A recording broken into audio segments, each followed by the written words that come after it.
কোরআনের প্রথম শুরুটাই শিক্ষা দিয়ে ইকরা, প্রথম একা ফার্স্ট এখান থেকে কোরআন শুরু, পড়ো। আপনারা জানেন কিনা আমি জানি না,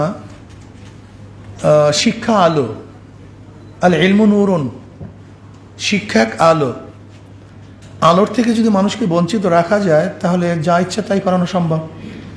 এর জন্য ব্রাহ্মণরা কিন্তু কোনো দিনই দলিতদেরকে শিক্ষা দেয়নি। হিন্দুদের মধ্যে কিন্তু দলিতদের শিক্ষা গ্রহণ করা খুবই পাপের কাজ, অনেক পাপের কাজ।